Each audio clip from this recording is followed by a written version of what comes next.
水流年，芳華碎影，轉瞬即逝。聽得到嘅聲音，觸不及嘅神韻。穹蒼下，花木綻放，天地間，潤物無聲。追夢之人，尋覓那形神意韻。春泥護花，盡在以心傳心。有一次，為咗個京昆傳承計劃，我哋拍咗一條宣傳片。我為佢寫咗一段旁白。呢段片好時尚，但係講嘅呢係傳統戲曲嘅教與學。到底啲文字同影像想講啲咩呢？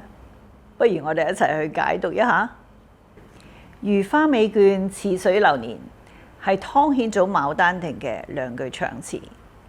呢度除咗表達出光陰流逝嘅意思，亦都隱喻咗呢個係一個關於昆曲嘅傳承教學。芳華碎影，轉瞬即逝。中國戲曲係表演者嘅藝術，人在藝在。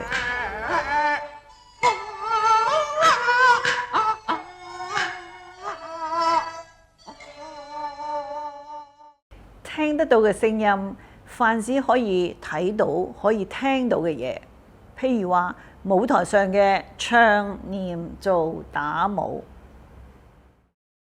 觸不及嘅神韻，我哋見到個女仔好似想捉住啲嘢咁，但係呢啲嘢唔係用我哋嘅手可以捉得住嘅。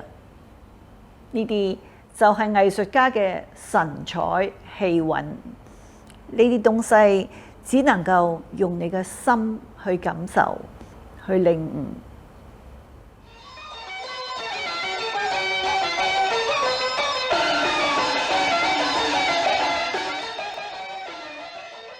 通過向老師學習規範嘅唱念表演，我哋先至會揾到一種由心而發嘅範兒。咩叫範兒呢？可以話係一種方法啦，或者一種要領啦，一種竅門啦。咁其實係一種內在嘅感覺嚟嘅，或者講一種狀態嚟嘅。譬如話你做一個動作起承轉合時候，內在嘅感覺，要揾到呢種感覺，我哋先至可以領悟到藝術最本源嘅東西。穹蒼下，花木綻放。我哋見到個女仔經過嘅地方有草木喺度綻放，呢個就代表住學生嘅成長。天地間潤物無聲，就係老師嘅言傳身教同埋孜孜不倦嘅引導。我哋要喺藝術道路上健康咁成長，首先要老實繼承。就好似我哋學寫字，要知道一橫一豎一撇一捺到底係點寫嘅，我哋仲要臨摹經典嘅字帖，打下紮實嘅基礎，咁樣先至具有將來展翅高飛嘅可能。幹嘛呀？怎麼了這是？幹嘛呀？幹嘛呀？幹嘛呀？怎麼了這是？怎麼了這是？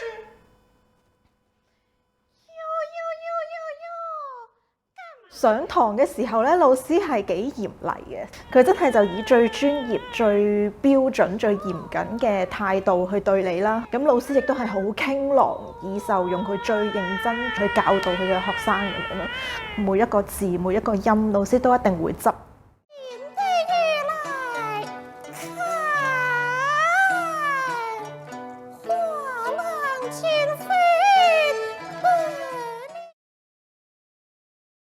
最難去捉摸嘅呢，其實就係老師嘅嗰種神韻啊！即係同一個動作，點解老師做就硬係靚啲嘅呢？咁其實就係呢一樣最難去學習咯。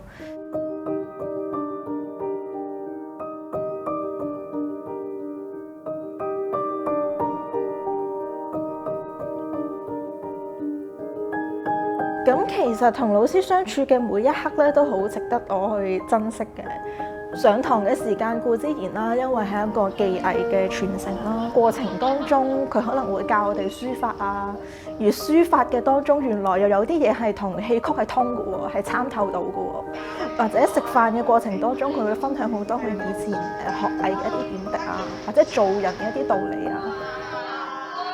老師嘅教學就係佢嘅教學係延續到課室以外咯，佢唔只係技藝上嘅教學，佢係真係連做人嘅道理都會教咯。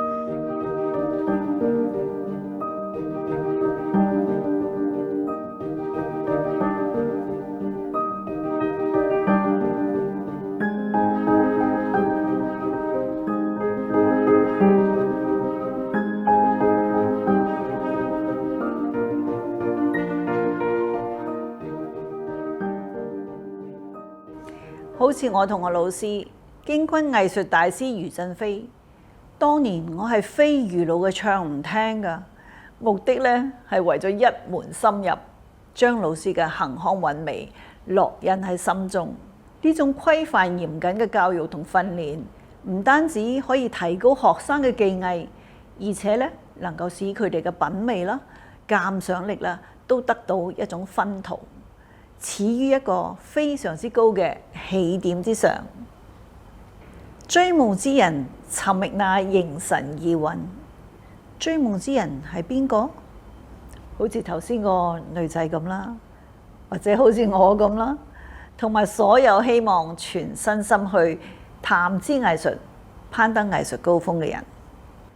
點解當時選擇咗一條有稜角嘅跑道，而唔係一個好平滑，譬如話好似圓形咁嘅呢？因為學藝過程就好似人生咁，係唔會一帆風順嘅，要有毅力同堅持，頂得住身心嘅苦。雖然艱辛，但係藝術上個中嗰種快樂，亦都唔係未經歷過嘅人所能夠享受到嘅。春泥護花，盡在以心傳心。其實傳統文化自有一套非常完整完善嘅傳承方法，呢啲都係經過好多代人總結出嚟嘅經驗。你只要老實實循此道而行之，咁就冇話唔得嘅。